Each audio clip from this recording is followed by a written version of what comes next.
Minggu lalu IHSG kembali merangkak naik dari level 6.600 menuju level 6.900.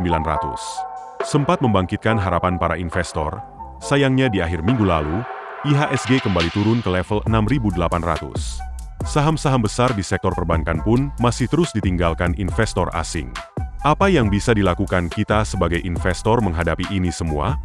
Berikut ini analisis dari Stephen Citra, Investment Analyst Shailendra Capital.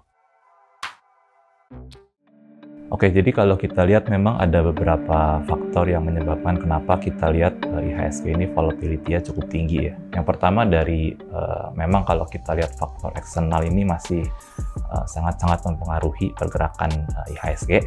Walaupun sekarang mungkin kalau kita bandingkan dengan kondisi 5 atau 10 tahun yang lalu, yang pertama adalah porsi kepemilikan saham dari lokal investor termasuk investor retail ini terus meningkat gitu. Dan yang kedua, walaupun sekarang kita lihat market ini semakin banyak nama-nama yang mungkin kita sebutnya saham-saham konglomerasi yang secara kontribusi terhadap market cap di IHSG ini lumayan besar, tapi ini adalah nama-nama yang kebanyakan investor itu nggak punya gitu. Sehingga ketika kita melihat investor asing ini ketika mereka mengurangi, let's say sebagai contoh, ketika mereka mengurangi kepemilikan di BBRI dari 15% ke 11% dalam 6 bulan atau 12 bulan terakhir, ya harga saham BRI turun 30% dan indeks kita turun juga. Jadi mungkin dari sisi eksternal kurang lebih seperti itu.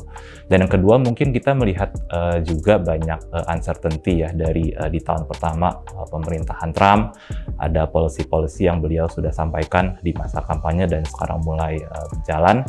Termasuk kita melihat juga, jadi kalau ke Indonesia mungkin direct impact terhadap ekonomi kita antara kita dengan US nggak terlalu besar, tapi bagaimana termasuk yang mungkin investor lebih jarang ngikutin adalah bagaimana data points dan direction dari kebijakan di China ini akan mempengaruhi atau bagaimana mereka merespon kebijakan-kebijakan dari Trump ini nanti gitu, yang nantinya akan lebih berdampak terhadap ekonomi kita secara langsung.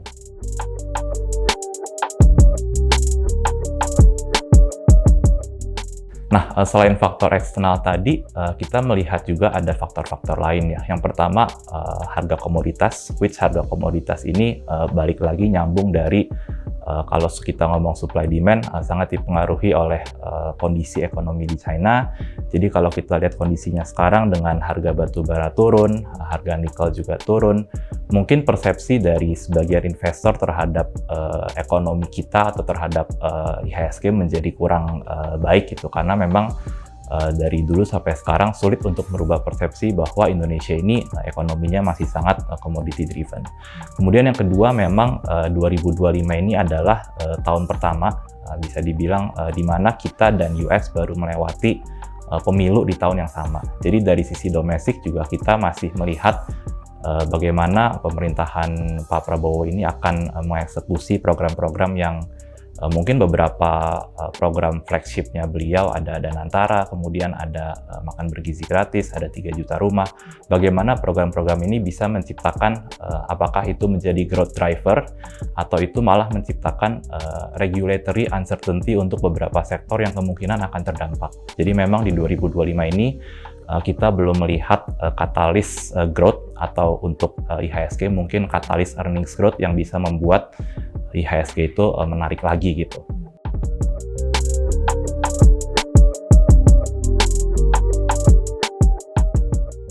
Kalau dibilang apakah masih bisa turun, balik lagi kita nggak pernah bisa consistently timing the market gitu ya, apakah sekarang udah bottom atau belum. Tapi dari beberapa faktor yang kita udah mention tadi, mungkin yang bisa kita expect adalah volatility di 2025 ini akan lebih tinggi ya dibandingkan dengan 1-2 tahun sebelumnya. Oke, tapi yang pengen kita sampaikan adalah market naik turun itu menurut kita hal yang sangat wajar, dan market turun maupun market naik kita selalu bisa mencari opportunity untuk mengambil posisi. Jadi mungkin di kondisi sekarang dengan market yang udah kalau kita ngobrol atau kita lihat dari berita atau dari kita ketemu siapa di sekeliling kita ngelihat market ini udah terlalu fear, mungkin kita jangan terlalu ke bawah fear juga.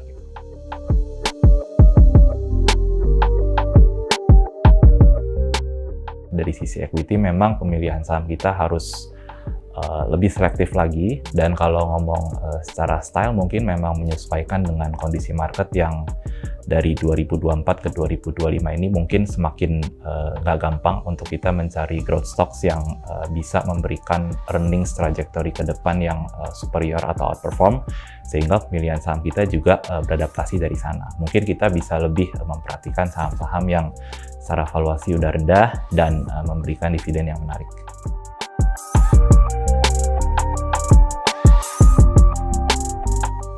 Kalau secara metode atau framework sebenarnya kita selalu approach-nya lebih ke bottom up ya. Cuman memang secara pemilihan saham jadi lebih selektif lagi gitu. Balik lagi ke yang tadi, semakin nggak gampang untuk kita mencari company dengan earnings growth trajectory yang bisa superior ke depan.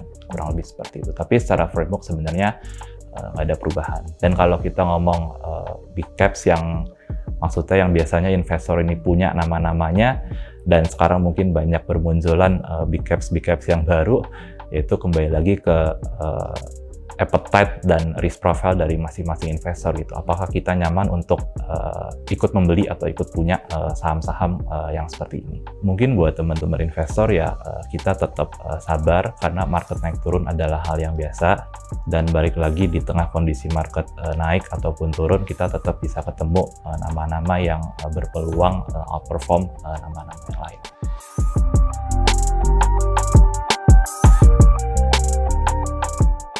Sebenarnya kalau kita bilang penurunan ekspektasi itu menurut kita udah tercermin dari pergerakan indeks saham atau harga saham. Jadi memang pergerakan indeks saham dan mungkin sebagian besar nama-nama baik big caps maupun mid small caps yang harga sahamnya turun ya sudah merefleksikan penurunan ekspektasi terhadap growth perusahaan itu ke depan. Mungkin kalau dari sisi top down dan dari sisi domestik tentunya kita berharap pemerintahan baru ini bisa mengeksekusi beberapa program tadi dengan baik, dan translasinya juga positif gitu untuk memperbaiki aktivitas consumption dan ekonomi, terutama untuk kelompok masyarakat menengah ke bawah. Itu yang pertama. Dan yang kedua, dari sisi IHSG kita melihat mungkin dari beberapa company yang sudah merilis kinerja kuartal 4, memang bisa dibilang rata-rata kinerjanya itu antara inline atau underperform atau below. Jadi mungkin katalis selanjutnya adalah bagaimana hasil rilis kinerja kuartal 1 di 2025 nanti.